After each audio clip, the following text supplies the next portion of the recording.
financial, business, or life priorities for 2012. Try to specify the goals that you want to accomplish. Think about the consistent investing, saving, or budgeting methods that you could use to realize them. Also consider these year-end moves. If you earn a lot of money and have the option of postponing a portion of the taxable income you'll make in 2011 until 2012, this decision can bring you some tax savings. You might also consider accelerating payment of deductible expenses if you're close to the line on itemized deductions. Another way to potentially save some bucks. In 2011, you can contribute up to $16,500 per year to these accounts, with a $5,500 catch-up contribution also allowed if you have to be over age 50. Has your 2011 contribution reached the annual limit? Because there's still time to put more into your employer-sponsored retirement plan. The IRS has announced 2012 contribution limits for 401k and 403b accounts, most 457 plans, and the federal government's Thrift Savings Plan, or TSP. The annual contribution limit for each of these retirement plans will be $17,000 next year. The catch-up contribution again maxes out at $5,500. On a related note, simple IRA contribution limits won't change next year. Up to $11,500 can be contributed to a simple IRA in 2012, $14,000 if you are age 50 or older. If you can do it early. The sooner you make your contribution, the more interest those assets will earn. If you haven't yet made your 2011 IRA contribution, you can still do so through April 17th of 2012.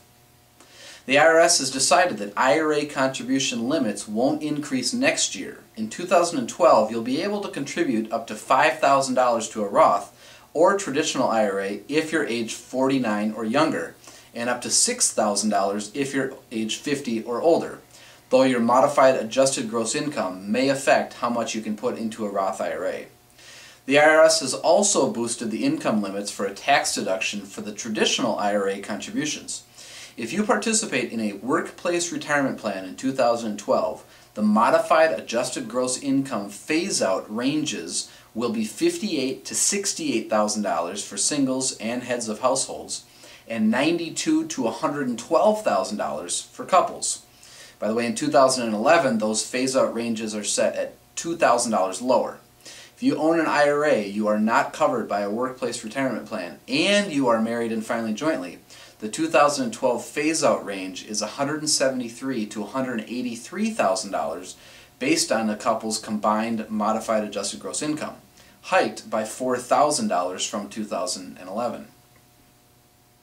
While you can no longer divide the income from a Roth IRA conversion across 2 years on a federal tax return, converting a traditional IRA into a Roth before 2013 may make sense for another reason. Federal taxes might be higher in 2013. Congress extended the Bush-era tax cuts through the end of 2012, and that sunset may not be delayed any further. Some modified adjusted gross income phase-out limits affect Roth IRA contributions. These phase-out limits have been adjusted north for 2012. Next year, phase-outs will kick in at $173,000 for joint filers and $110,000 for single filers. The 2011 phase-outs respectively kicked in at $169,000 and $107,000.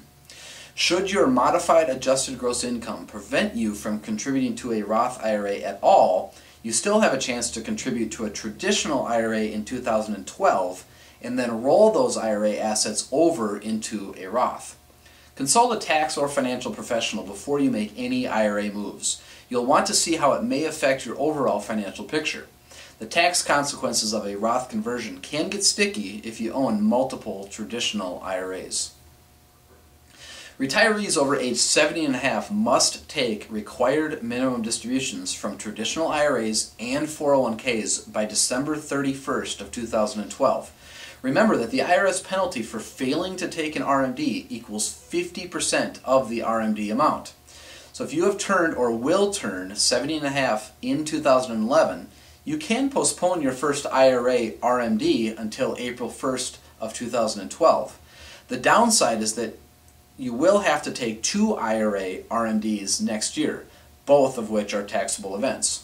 You'll have to make your 2011 tax year withdrawal by April 1st and your 2012 tax year withdrawal by December 31st.